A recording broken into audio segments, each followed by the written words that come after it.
हमारे इस YouTube channel के सेगमेंट फास्ट न्यूज में आप तमाम का इस्तकबाल है। इस वीडियो में आप देख सकते हैं कम मिनटों में बहुत ज्यादा खबरें। तो आइए शुरू करते हैं वीडियो को और देखते हैं आज की ताजा तरीन खबरें।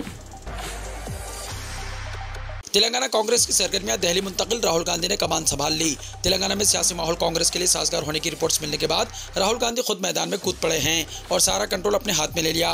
रियासत में किसी भी तरह कांग्रेस के इख्तिदार को यकीनी बनाने के लिए सारे सियासी हथियार इस्तेमाल करने की हिकमत अमली तैयार की जा रही है। बिलखुसूस कांग्रेस ने जिन 6 गारंटी का ऐलान किया है, इसको घर घर तक पहुँचाने पर ज्यादा तवज्जो दी जा रही है। पार्टी उम्मीदवार के ऐलान में समाजी तवाज़ुन को बरकरार रखने, पार्टी उम्मीदवारों के ऐलान के बाद पार्टी में पैदा होने वाली इम्कानी नाराजगी को बड़ी हद तक कंट्रोल करने, इंतखाबी मनसूबाबंदी, दूसरी जमातों की हिकमत अमली का मुंह तोड़ जवाब देना, दूसरी जमातों के कायदीन को पार्टी टिकट देना और कामयाब इंतखाबी मुहिम पर खास तवज्जो दी जा रही है। हैदराबादी शख्स का लंदन में कत्ल, बेटी की शादी के लिए हैदराबाद रवानगी से चंद घंटे पहले वारदात। हैदराबाद से ताल्लुक रखने वाले एक शख्स का लंदन में कत्ल कर दिया गया। फौरी मिली इत्तलात के मुताबिक 65 साल मोहम्मद ख्वाजा रईसुद्दीन को हिल टॉप माउंट लंदन में चाकू के वार करके कत्ल कर दिया गया।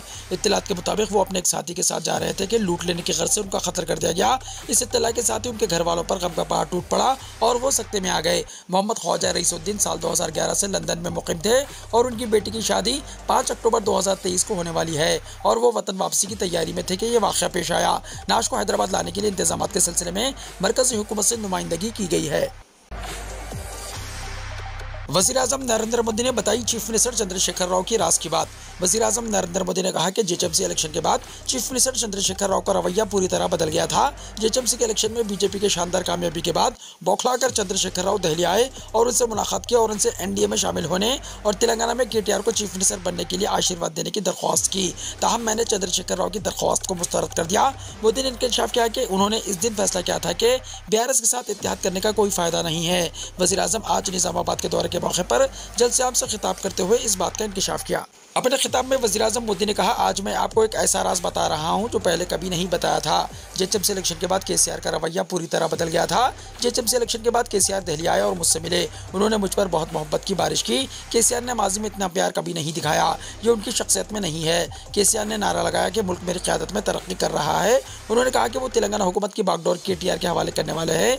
इसके लिए उनसे आशीर्वाद मांगा, लेकिन मैंने चंद्रशेखर राव पर भरोसा नहीं किया और उनकी दरख्वास्त को मुस्तरद कर दिया। वज़ीर-ए-आज़म मोदी की जानिब से बताए गए राज का तेलंगाना के वज़ीर तारक रामाराव ने दिया करारा जवाब। तेलंगाना के वज़ीर तारक रामाराव ने वज़ीर-ए-आज़म नरेंद्र मोदी के इन इल्ज़ामात की तरदीद की कि चीफ मिनिस्टर चंद्रशेखर राव ने जेएचएमसी इलेक्शन के बाद एनडीए में शामिल होने की कोशिश की। उन्होंने वाज़ेह किया कि केसीआर एक जंगजू है और धोखेबाजों से कभी हाथ नहीं मिलाएंगे। उन्होंने कहा कि इन्हें एनडीए में शामिल होने की कोई ख्वाहिश नहीं है। उन्होंने पूछा कि क्या इन्हें एनडीए में शामिल होने के लिए पागल कुत्ते ने काटा। उन्होंने कहा कि यह डूबता हुआ जहाज है। सब पार्टियां पहले ही जा चुकी हैं। शिवसेना, जेडीयू, तेलुगु देशम और श्रोमणी अकाली दल पार्टियां छोड़ चुकी हैं। सीबीआई, ईडी और आईटी के अलावा एनडीए में कौन है। उन्होंने तनकीद करते हुए कहा कि अब से अगर कोई वज़ीर-ए-आज़म मोदी से मिले तो बेहतर होगा कि वो वीडियो कैमरा साथ रखें और उनके हर लफ्ज़ को रिकॉर्ड करें। उन्होंने कहा कि मोदी को एक ही बात करने की आदत हो गई है, चाहे वो किसी भी रियासत में जाएं।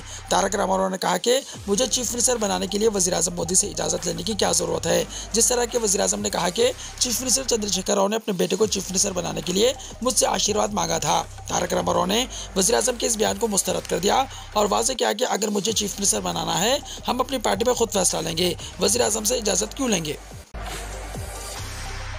आरएसएस लीडर को तेलंगाना कांग्रेस का सदर बनाया गया, वजीर तारक रामाराव का इंकशाफ। तेलंगाना की हुक्मरान जमात बीआरएस के कारगुजार सदर और वजीर बल्दी नज़्म-उन-नस्क केटी रामाराव ने कहा कि कांग्रेस पार्टी ने एक आरएसएस लीडर रेवंत रेड्डी को तेलंगाना कांग्रेस का सदर बनाया है। जगत्याल में बीआरएस पार्टी के इजलास से खिताब करते हुए तारक रामाराव ने पंजाब के साबिक़ा चीफ मिनिस्टर की जानिब से कांग्रेस लीडर सोनिया गांधी को लिखे गए खत की कॉपी को बताते हुए कहा कि ये मैं नहीं कह रहा हूँ कि रेवंत रेड्डी आरएसएस के लीडर हैं, बल्कि कांग्रेस लीडर और पंजाब के साबिक़ा चीफ मिनिस्टर अमरिंदर सिंह ने सोनिया गांधी को एक खत लिखा जिसमें पूछा गया कि रेवंत रेड्डी जैसे आरएसएस लीडर को कांग्रेस पार्टी का सदर कैसे बनाया जा सकता है। नाम पूछकर एक मुस्लिम सहाफ़ी की बीजेपी रुकने पार्लियामेंट बंडी संजय ने की बेइज्जती। बीजेपी के कौमी जनरल सेक्रेटरी व रुकने पार्लियामेंट करीमनगर बंडी संजय ने सवाल पूछने वाले एक सहाफ़ी का नाम पूछकर इसकी सरेआम मीडिया के सामने बेइज्जती की। इस वाक़े का वीडियो सोशल मीडिया पर वायरल हो रहा है। बताया जाता है कि तेलंगाना के करीमनगर लोकसभा से नुमाइंदगी करने वाले बीजेपी के रुकने पार्लियामेंट बंडी संजय, जो रियासत के बीजेपी के सदर भी रह चुके हैं, उन्होंने मीडिया से बातचीत करते हुए चीफ मिनिस्टर चंद्रशेखर राव पर इल्ज़ाम लगाया कि वो मंदिरों की तामीर के लिए फंड्स नहीं दे रही है। जिस पर एक सहाफ़ी ने कहा कि चंद्रशेखर राव मंदिर, मस्जिद और गिरजाघर के लिए फंड्स दे रही है। सहाफ़ी के इस जवाब को बंडी संजय ने मुस्तरद कर दिया और पूछा कि आप किस अखबार से हैं। सहाफ़ी ने जवाब दिया कि वो प्रजा तेलंगाना अखबार से है। इसके बाद सहाफ़ी ने इबादतगाहों को दी गई इमदाद की तफसीलात पेश की, जिससे बौखलाहट का शिकार होकर बंडी संजय ने सहाफ़ी का नाम दरियाफ्त किया। सहाफ़ी ने बताया कि इसका नाम आज़म है। मुस्लिम नाम सुनते ही बंडी संजय ने कहा कि आपसे बाद में बात करूंगा और सहाफ़ी का जवाब देने के बजाय मुंह फेर लिया। मिलाद जुलूस के दौरान शरंगेजी, 6 अफराद पर मुकदमा दर्ज। शहर में मिलाद जुलूस के दौरान शरंगेजी करते हुए हालात को बिगाड़ने की कोशिश करने वाले शरपसंद अनासिर के खिलाफ मुकदमा दर्ज कर लिया गया है। कुलसुमपुरा पुलिस ने फौरी हरकत में आते हुए 6 अफराद की निशानदही कर ली और उनके खिलाफ मुकदमा दर्ज कर लिया गया है। बावसूख ज़राए के मुताबिक 6 अफराद को पुलिस कुलसुमपुरा ने गिरफ्तार कर लिया है। इस सिलसिले में इंस्पेक्टर पुलिस कुलसुमपुरा अशोक कुमार ने बताया कि खातियों के खिलाफ तहकीकात जारी है, ताहम उन्होंने मुकदमे की तफसीलात नहीं बताई। याद रहे कि परसों मिलाद जुलूस के दौरान इश्तियालंगेजी की गई और जुलूस का मुबैना तौर पर रास्ता रोकते हुए नारेबाजी की गई थी। एक होटल से निकलकर शरपसंद अनासिर ने इलाके में जय श्री राम के नारे लगाए और हालात को बिगाड़ने की कोशिश की। शहर की पुरअमन फिजा को बिगाड़ने की इस कोशिश के खिलाफ पुलिस ने मुकदमा दर्ज कर लिया और मसरूफ़ तहकीकात है। राजा सिंह के मुसलमानों के खिलाफ राजस्थान में जहर अफशानी। बीजेपी के मुअत्तल मलून रुकन असम्बली राजा सिंह ने राजस्थान में नफरत अंगेज तकरीर की। इसने राजस्थान के भीलवाड़ा का दौरा किया, जहां एक तकरीब से खिताब करते हुए इसने मुसलमानों के खिलाफ जहर उगला। इसने कहा कि जब वो तेलंगाना असम्बली जाता है तो इसको शर्म आती है, क्योंकि वहाँ मजलिस के अरकान असम्बली होते हैं। इसने यहाँ तक कहा कि अगर इसको राजस्थान दोबारा आने का मौका मिलेगा तो वह ऐसी जगह जलसा मुनक्किद करेगा जहाँ से मुसलमान इसकी बात को सुने। इसने कहा कि मुसलमानों को हिंदुओं के आगे सर झुका कर रहना होगा। इसने कहा जब भारत हिंदू राष्ट्र बनेगा तो इसका दारुल हुकूमत दिल्ली नहीं बल्कि मथुरा और अयोध्या होगा। हिंदू राष्ट्र में तमाम हिंदुओं को फौजी तरबियत दी जाएगी। नांदेड़ सरकारी हॉस्पिटल में अमवात का सिलसिला जारी। शीख और बच्चों समेत मरने वालों की तादाद 31 हो गई। रियासत महाराष्ट्र नांदेड़ के सरकारी हॉस्पिटल में अमवात का सिलसिला जारी है, जहां एक दिन में 24 अफराद की मौत हुई थी। वहीं अभी तादाद बढ़कर 48 घंटों में 31 तक पहुंच गई है। पीर की रात 7 मरीजों की मौत हो गई, जिनमें 4 बच्चे भी शामिल है। मजमूई तौर पर गुज़िश्ता 48 घंटों में इस हॉस्पिटल में फौत होने वालों में 16 बच्चे शामिल हैं। ताहाल अमवात की वजूहत का सरकारी तौर पर कोई ऐलान नहीं किया गया, लेकिन हॉस्पिटल के ज़राए का कहना है कि इनमें से ज़्यादातर अमवात सांप के डसने और दीगर अमराज की वजह से हुई है। इसी दौरान महाराष्ट्र के चीफ मिनिस्टर एकनाथ शिंदे ने इन अमवात को अफसोसनाक करार दिया। उन्होंने कहा कि इस सिलसिले में हॉस्पिटल से मालूमात हासिल की जाएंगी और जरूरी कार्रवाई की जाएगी। दूसरी जानिब अपोजिशन जमातों ने महाराष्ट्र की ट्रिपल इंजन हुकूमत को इस वाक़े के लिए जिम्मेदार करार देते हुए कहा कि हुकूमत को इसकी जिम्मेदारी कबूल करनी चाहिए। राहुल गांधी ने दूसरे दिन भी दरबार साहब में की खिदमत बर्तन धोए। कांग्रेस के रुकने पार्लियामेंट राहुल गांधी गुज़िश्ता 2 दिनों से दरबार साहब में खिदमत अंजाम दे रहे हैं, लेकिन किसी के पास इस बारे में कोई मालूमात नहीं है कि वो यहाँ कब तक क़याम करेंगे। मंगल को उन्होंने सब्जियाँ काटी और बर्तन धोए। इसके बाद उन्होंने आए हुए अक़ीदतमंदों में लंगर भी तकसीम किया।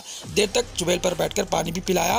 राहुल गांधी पीर को अपने ज़ाती दौरे पर अमृतसर पहुँचे। राहुल गांधी ने अमृतसर में यहाँ इनकी ताज़ियत के लिए रुके।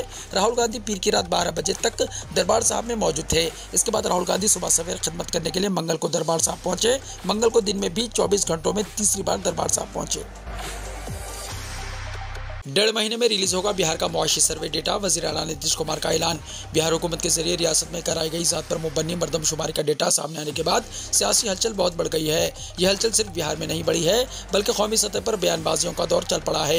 एक तरफ जहाँ कांग्रेस ने बिहार में ज़ात पर मुबन्नी मरदमशुमारी का डेटा सामने लाए जाने का खैरमकदम किया, वहीं वज़ीर-ए-आज़म मोदी समेत बीजेपी के कई सरकर्दा लीडरान ने नीतीश हुकूमत को तनकीद का निशाना बनाया। इस दरमियान आज नीतीश कुमार ने रियासत की 9 अहम पार्टियों की मीटिंग बुलाई थी, जो हंगामा खेज रही। इस मीटिंग में अपोजिशन पार्टियों की नाराजगी साफ देखने को मिली। मीडिया रिपोर्ट्स के मुताबिक मीटिंग में हस्बे मुखालिफ लीडर विजय सिंह ने वज़ीर आला नीतीश कुमार के सामने ज़ात पर मुबन्नी मरदमशुमारी का डेटा रिलीज किए जाने पर कई तरह के सवाल रख दिए। सबसे अहम सवाल ये था कि आखिर इस रिपोर्ट को जारी करने में इतनी हड़बड़ी क्यों दिखाई गई। उन्होंने पूछा कि अभी आधे ही रिपोर्ट सामने आई है, तो फिर ये जल्दबाजी क्यों की गई। वज़ीर आला नीतीश कुमार ने इस पर कहा कि जल्द ही मुकम्मल रिपोर्ट भी सामने आ जाएगी। उन्होंने वजाहत करते हुए बताया कि अभी तो आधी रिपोर्ट ही सामने आई है, 1.5 महीने बाद पूरी रिपोर्ट जारी की जाएगी, जिसमें मुआशी सर्वे का डेटा भी होगा। दिल्ली समेत शुमाली हिंदुस्तान में ज़लज़ले के झटके, लोग खौफ के आलम में दफातर और घरों से बाहर निकल पड़े। Video viral. मंगल की दोपहर दिल्ली एनसीआर समेत पूरे शुमाली हिंदुस्तान में ज़लज़ले के शदीद झटके महसूस किए गए। ज़लज़ले के झटके काफ़ी देर तक आते रहे। ज़लज़ले की शिद्दत इतनी शदीद थी कि लोग फौरी तौर पर घरों और दफातर से बाहर निकलकर सड़कों पर आ गए। बताया जा रहा है कि ज़लज़ले का मरकज़ नेपाल में था। आधे घंटे के वक्फे से 2 बार ज़लज़ले के झटके महसूस किए गए। ज़लज़ले की शिद्दत इतनी शदीद थी कि दिल्ली से लेकर उत्तराखंड तक पूरी शुमाली हिंदुस्तान में ज़मीन लरज़ उठी। उत्तराखंड के कथिया में भी लोगों ने झटके महसूस किए। नेशनल सिस्मोलॉजी सेंटर के मुताबिक 2 बार ज़लज़ले आए। पहला झटका दोपहर 2:25 पर आया, जिसकी शिद्दत 4.4 थी। तकरीबन आधे घंटे बाद 2:51 पर एक और ज़लज़ला आया, जिसकी शिद्दत 6.2 थी। इस ज़लज़ले ने लोगों को घरों से बाहर निकलने पर मजबूर कर दिया। ज़लज़ले की वजह से किसी भी तरह के जानी नुकसान की कोई इत्तला नहीं मिली, ताहम लोगों में खौफ की लहर पाई जाती है। इमरान खान ने करप्शन केस में जमानत की मुअत्तली को इस्लामाबाद हाई कोर्ट में चैलेंज कर दिया। पाकिस्तान के साबिक़ वज़ीर आज़म इमरान खान ने एक बार फिर इस्लामाबाद हाई कोर्ट से रुजू कर लिया है। उन्होंने इस्लामाबाद हाई कोर्ट से करप्शन केस में अपनी अबूरी जमानत की मुअत्तली के फैसले के खिलाफ रिलीफ मांग लिया।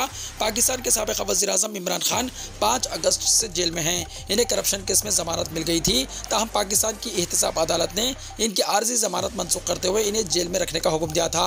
अब इमरान खान ने रिलीफ के लिए इस्लामाबाद हाई कोर्ट से रुजू कर लिया है। इससे कबल इस्लामाबाद हाई कोर्ट के डिवीजन बेंच ने इमरान खान की दरख्वास्त मुस्तरद कर दी थी। इस बेंच में चीफ जस्टिस आमिर फारूक और जस्टिस तारिक महमूद जहांगीरी शामिल थे।